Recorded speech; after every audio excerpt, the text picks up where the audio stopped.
साकार रूपं परमात्मना हि आत्मस्थितं तत् तव दर्शनं श्री आनन्दसिन्धो स्मरणं तदीशा मधुरोपदेशं सन्ते दयालु चरणारविन्दे कोटिः प्रणाम बद्धा जलभ्यो इव प्रार्थनेशा वरदाय कहयत हस्तः तदीया शीर्षा सदैव दृष्टि कृपालो शीर्षा सदैव दृष्टि कृपालो। मेरे प्यारे गुरुमुख सज्जनों, महापुरुष स्वयं जीवन मुक्त होते हुए भी संसारी जीवों के कल्याण के लिए संसार में विचरण करते हैं।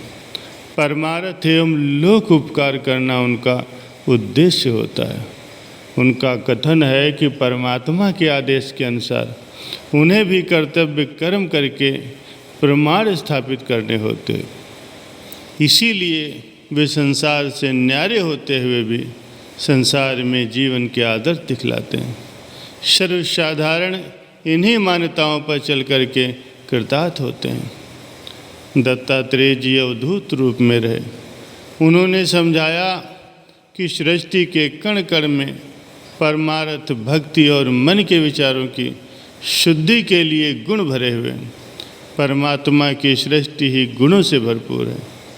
इससे कोई चाहे तो भंडार भर ले अथवा खाली रह जाए।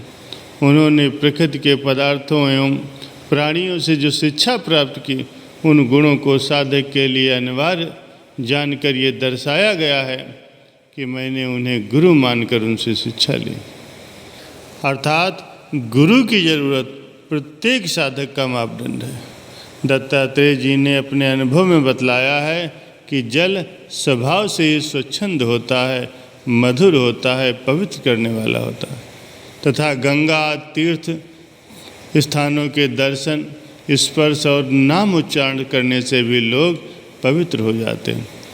वैसे ही साधक को स्वभाव से ही शुद्ध, मधुरवासी और लोक पावन होना चाहिए। जल से शिक्षा ग्रहण करने वाला अपने दर्शन, स्पर्श और नाम उच्चारण से लोगों को पवित्र कर देता है।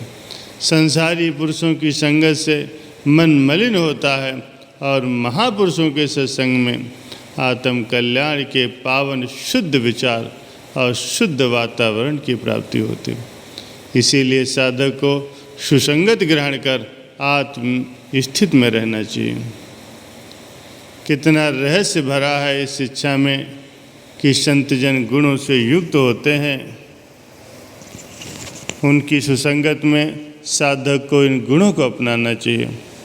संतों की वाणी है, साध संग तीरथ बड़ो तामे नीर विचार सहजो नहाए पाइये मुक्ति पदार्थ चार। जो आवे सत्संग में जाति वरण कुल खोए सहजो मैल कुचैल जल मिले सुगंगा होए। महापुरुषों का सत्संग ही महातीर्थ है। उसमें मधुर वचनों का शुद्ध जल भरा है। जो भी इन वचनों पर मनन करता है वो चार मुक्तियाँ तो अनायास में ही प्राप्त कर लेता है। उच्च कुल का दंभ एवं स्वयं को विद्वान अथवा गोत्र की आन बान को छोड़कर जो प्राणी सत्संग में आता है वो कितने ही मलिन विचारों और कुसंस्कारों से युक्त क्यों न हो, उसका कायाकल्प हो जाता है। जैसे गंगा के पानी में असंख्य गंदे नाले मिलकर के गंगा रूप हो जाते हैं, अमृत स्वरूप बन जाते हैं। संतों की रचना पर अमृत का झरना होता है, अर्थात उनकी वाणी में मिठास होती है, रस होता है, ओज होता है, जिससे प्राणी स्वयं ही उस ओर आकर्षित होता है। इसका कारण एक ही है कि उनका आचार, विचार, व्यवहार सब मधुरभाषी होता है। जो उनकी सुसंगत में आता है अथवा शरणागत होता है उसको वे वही सिखाते हैं और मधुरभाषी बनाते हैं। मधुर भाषण ही एक अनमोल और वशीकरण मंत्र है जिससे प्राणी चुंबक की भांति खींचा चला जाता है। प्राय यही सुना जाता है कि संतों के पास क्या जादू है कि उनका प्रत्येक वचन दिल की गहराई में उतर जाता है। कई कहते हैं कि उन्होंने वशीकरण विद्या सीखी होगी, परंतु परम संत श्री कबीर साहब जी फरमाते हैं कि ऐसी बानी बोलिए मन का आपा खोए और इनको शीतल करे आपहु शीतल होए। बातचीत करते हुए ऐसा मधुर बोलो कि अपने आप ही मन को अच्छा लगे और दूसरों के हृदय को भी शीतल कर दे। अपने मन में कोई दोष ना आए। प्रमाण यही है कि कौवे की काएँ काएँ किसी को भी अच्छी नहीं लगती और कोयल की सुरीली आवाज़ को सुनने के लिए आमों पर बौर आने की प्रतीक्षा की जाती है।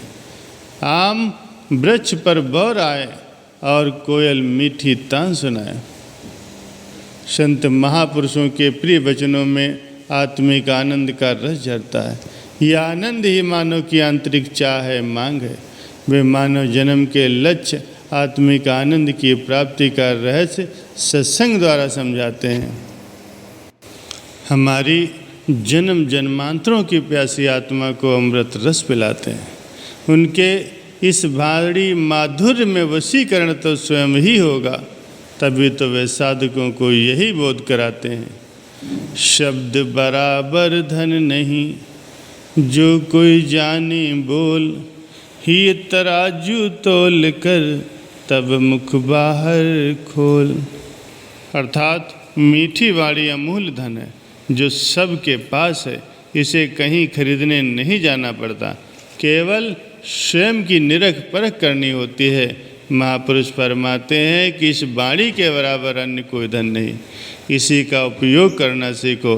बोलने से पहले हृदय में तोल कर देखो कि ऐसा कुछ कहने से किसी का दिल तो नहीं दुखेगा, उसे सुनकर सुख मिलेगा, तब वाणी उच्चारण करनी चाहिए। वाणी का प्रयोग करते हुए ये सोचना चाहिए कि जैसे गर्मी के प्यासे मनुष्य को शीतल जल से कितनी तृप्ति मिलती है, उसी प्रकार दूसरे को पूर्णतः सुख की अनुभूति होनी चाहिए। वाणी में कठोरता व दंभ नहीं होना चाहिए, कारण कि प्रभु परमात्मा का निवास भी अंतर में है और मन भी घात लगाए अंतर में ही शत्रु बना रहता है। शत्रु की टेढ़ी चाल से बचकर प्रभु का ध्यान करो, यानी कठोर शब्दों से प्रभु की प्रसन्नता नहीं पाई जा सकती। साईं जल्लड़ प्रभु के प्रेमी भक्त थे। उनका ये नियम था कि वे मजदूरी करके ही अपना जीवन निर्वाह किया करते थे। एक राजा का महल बन रहा था, उसमें साईं जल्लड़ भी मजदूर बनकर कार्य में लग गए।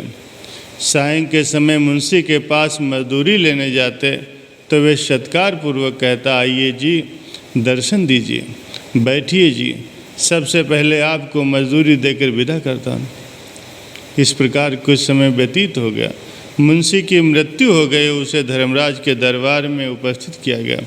जब उसका लेखा जोखा देखा गया तो कोई भी पुण्य नहीं निकला। केवल एक यही शुभ कर्म था कि प्रभु भक्त को देखकर उसने जी कहा था, उनका सत्कार किया था। धर्मराज ने कहा कि इसको नरकों का दुख नहीं देना। प्रभु के प्यारों का दर्शन और उनसे मधुर व्यवहार, ये भी एक तप है। समस्त अवगुणों एवं अशुभ कर्मों का लेखा इसी एक गुण ने मिटा दिया।